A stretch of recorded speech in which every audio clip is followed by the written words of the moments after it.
Hey everyone, it's William Ford from AtlantaMusicCritic.com. Today I'm going to be talking with Ian Rosenbaum, a member of Sandbox Percussion. Sandbox Percussion is the group that recently received an Avery Fisher Career Grant. I'm going to be talking with Ian about the group's plans for the grant. In addition, we'll be talking about the recording process used in creating Seven Pillars, the Grammy-nominated album by Sandbox Percussion. In addition, we'll be talking about Andy Akiho and his music. I think you'll want to listen. Please remember to like, subscribe, and turn on notifications.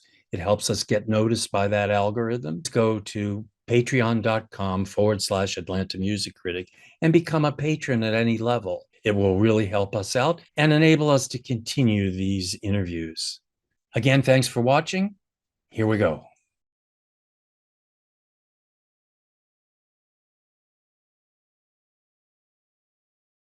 Congratulations on the award.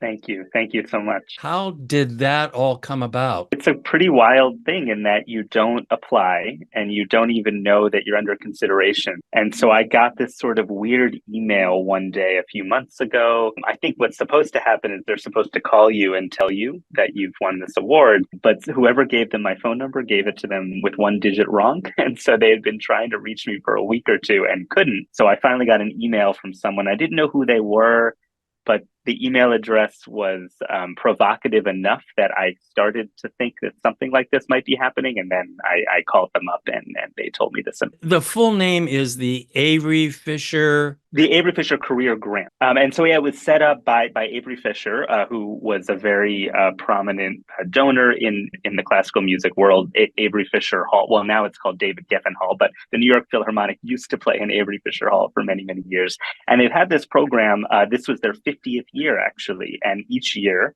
they choose maybe 4 or 5 artists or chamber ensembles, often in the early-ish stages of their career, and they give them this unrestricted grant to use for any purpose that they think will advance their career. Do they specifically say it has to be for something that will advance their career? Like you couldn't go and have a big weekend in Vegas, for example. I mean, they do. And we had to fill out a proposal saying how we're going to use it. They also let us know that our plans could change, like the things that we proposed to use the grant for. If we changed our mind, that would be totally fine as well. So you have no idea how you got in the pool? There's kind of like a nominating committee. There may be 50 folks, like kind of leaders in the classical music world, who can nominate people. And so one of those people, or more than one of them, must have put our names up. And then there's like a selection committee that is much smaller. There's only a handful of people, and they actually decide. And so, I mean, when I looked at the nominating committee, there are definitely a couple folks that know us. And so I suppose I could imagine who might have done this, but I don't actually know. By the way, Avery Fisher also was responsible for Fisher Electronic. Ah, that's where the funds came. Yeah, okay, I get it. Okay, nice. And back in the olden days, when we actually cared about the quality of recorded sound and playback, Fisher equipment was high end. What did you say you were going to do with a big part of it? We're going to use for a commission. You know, as you and I have talked about before, one of the primary things that I do and that Sandbox does is commission composers to write new pieces. There's one project in particular that we thought of. I mean, not that anyone told us this, but we believe that one of the reasons we got this award, I mean, truly one of the reasons for all of the success that we've found in the past few years, is this big project with Andy Akiho called Seven Pillars that we've been working on for a while. That was the recording that was nominated for a few Grammys. Andy was a finalist for the Pulitzer Prize for this piece. And it has really raised our performance career to a new level. We're very thankful for that. We love this piece. We love playing this piece. And so in the past year or so, we've started to talk with Andy about what the next project with him and Sandbox might be. And the idea that we've come up with is he had been saying for a little while that the only thing wrong with Seven Pillars in his mind is that he can't play with us. Andy is an amazing steel drum player, an incredible performer. It's a big part of his life. And every time he comes and watches us play Seven Pillars, he wishes that he was on stage playing with us. And so we took that idea, and Andy is now going to write a percussion quintet, about an hour long, a full evening, a full album, for Sandbox and Andy playing as well. And we're going to use a big chunk of this grant that we received to help sort of kickstart this commission for Andy. I don't know if you know, I lived many years in Nebraska. Oh, okay. Yeah. And the Omaha Symphony was nominated for a Grammy this year, again, because of Andy's, in part 3 of Andy's Grammys. music. Yes. Yeah. I do know. No, I know the piece. It's an amazing piece. CD you can get anywhere, but if there's a visual version, that would, I mean, it's all about this amazing sculptor who lives in Omaha, June Kaneko, Right. and Andy uses the sculptures on the stage. It's kind of an amazing thing. Now, Andy's out in Portland right now, isn't he? Yes, on the West Coast. Yeah, exactly. It would be a quintet. I assume that's the four of you and Andy, right? Mm-hmm. How long would the piece be? It's going to be about an hour long, so still very significant, like a full concert, but a little bit shorter than Seven Pillars. Seven Pillars, a live performance is like 85 minutes, and it's wonderful, but it's pushing the envelope of what an audience wants to sit through without an intermission, you know? So Andy normally comes in a little bit longer than what he plans. Like we planned on about 70 minutes for Seven Pillars, and we got like 85. So he's planning on 60, and we'll see what happens.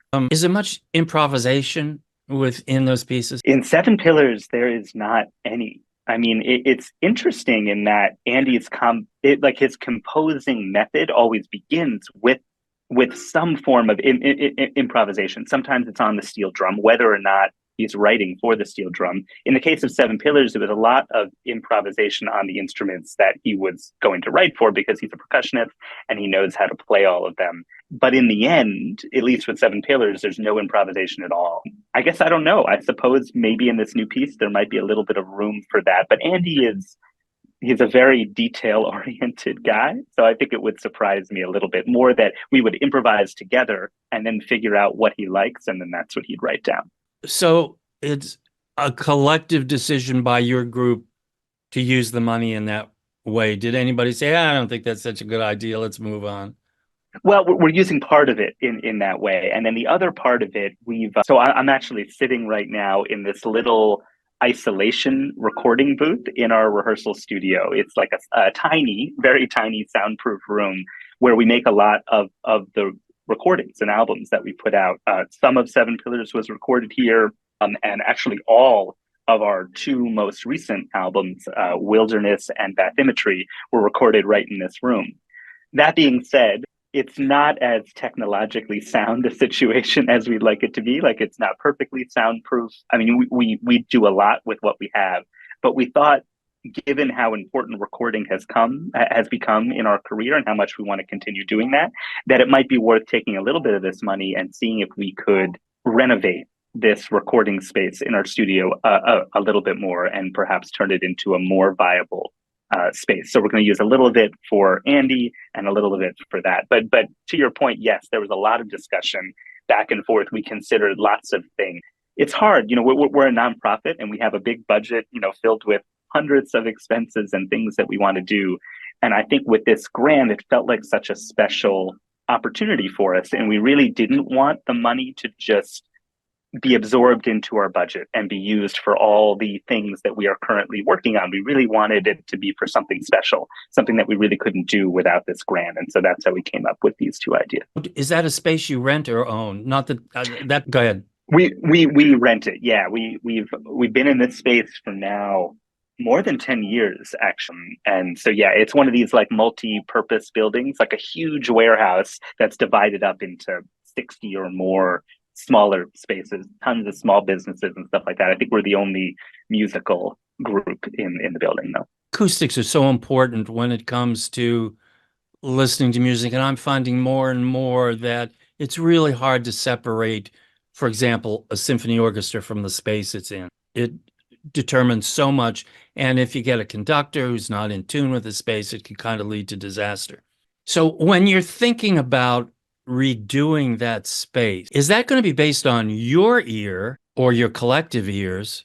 Or are you going to have a sound engineer come in and make suggestions on what would optimize the recording environment? I think it would be some of both. Like, sure, some of our own sensibilities and even our practical considerations will come into it, like what we think we need to accomplish the work we want to do. But absolutely, consulting a professional is a great idea, and certainly something that we'd look at. I mean, it is funny.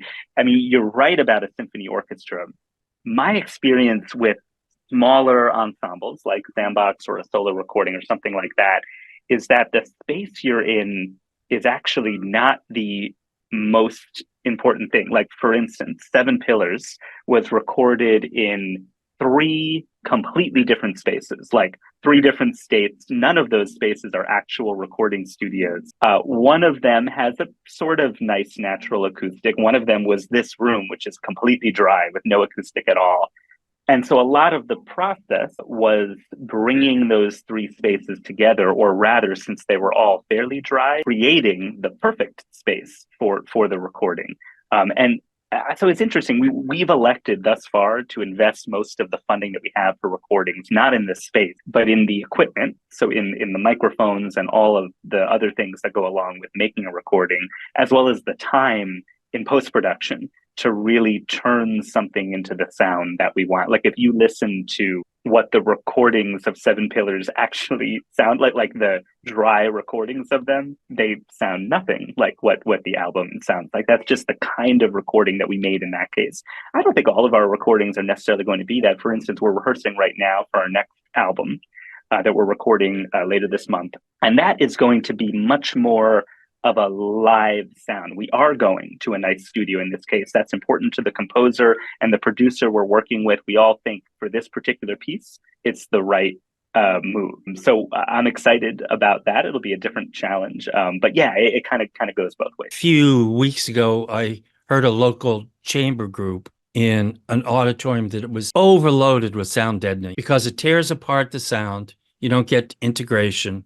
Not only do you hear each individual instrument way too much, but you hear everybody crinkling paper on either side of you also. There just was no life to it whatsoever. So even small groups can be negatively affected. For live performance, you are so right. I mean, like, I wouldn't want to perform in our little studio here, right? Because it, as you say, the sounds can't blend together. You're not getting any feedback from the space. In my view, at least, the recording process and the live process, I've kind of separated them in my mind. Sure, gotcha.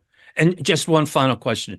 When you were doing the tweaks on the sound for your album, did you guys do that, or did you have a sound engineer who was helping you? Both. So we like, maybe I'll just talk about Seven Pillars in particular. So that album was created by the four of us, Andy, and a producer and engineer named Sean Dixon, who spent a year of his life on that album. He did all the actual recording. Like, he was the guy sitting at the computer, recording it, setting up the microphones. In that particular case, Sandbox actually did the audio editing, like taking our recordings and putting them together, choosing the takes, making the notes, putting all the notes in the right place, all that sort of stuff. And then Sean did the work, and the six of us together had the ideas of how to create the sounds that we wanted in that album. That album in particular is a very production heavy album. There are tons of sounds in that recording that you wouldn't hear live. Like, in many cases, we would take the sound of a percussion instrument, like a woodblock, and turn it into a shotgun blast or something, whatever we thought the piece needed in that moment. We just decided to kind of go off the deep end with making it sound exactly like what we could imagine. And that's different than other recordings. Like, this recording we're about to make is not going to be like that at all. It's really going to sound like the instruments that we're playing, and hopefully as beautiful a version of that. But for Seven Pillars, yes, we worked with this guy named Sean, who is an amazing expert to make it sound that way. Is he a freelance guy? Yeah, he is. He's a drummer, and he's an old friend of Andy's.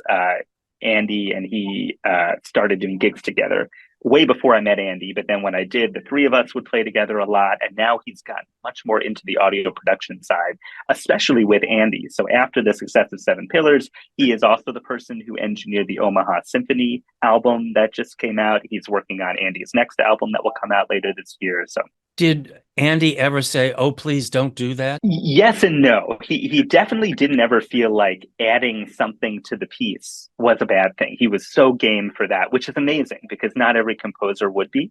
at the same time, he definitely had opinions. So I'm sure, I can't think of one in particular, but I'm sure there were moments where he was like, that's the wrong decision. I want this. And, we would all argue about which direction to go in.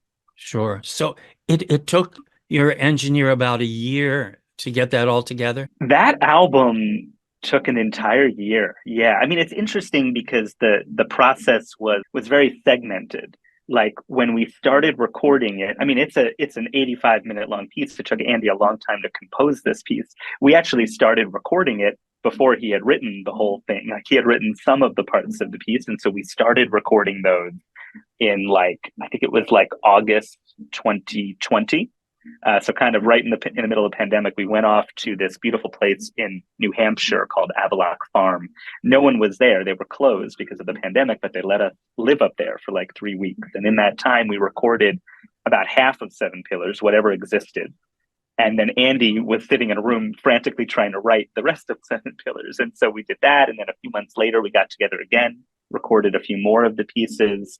And then later in the spring of 2021 is when we finally finished recording all of it. But all along, we had been working on the mixing process of the pieces that we recorded. So it was kind of like we released it on the last day of August 2021, and we started it sometime in August 2020. So it took us all about a full year. Do you know Andy's style to the degree that you can predict what's coming? I know his music really well. Like he is one of my best friends, and I've been playing his music now for more than a decade.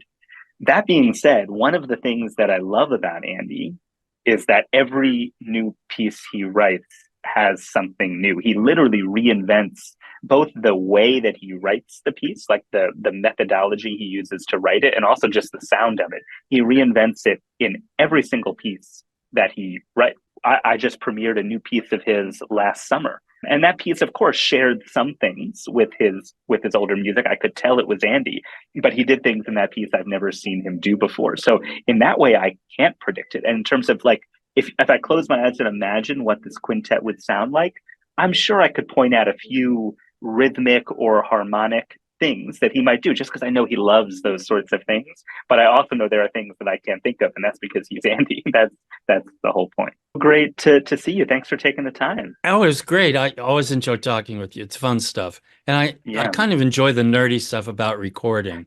It's yeah. And also acoustics, because the more I hear, the more I appreciate how powerful they can be. Yeah. Absolutely. Yeah, it's fun to hear your take on it too. Anyway, congratulations again. Be sure to tell your compatriots congratulations for me. All right. Hey, you take care. Thanks. See you later. Take care. You bet. Bye-bye.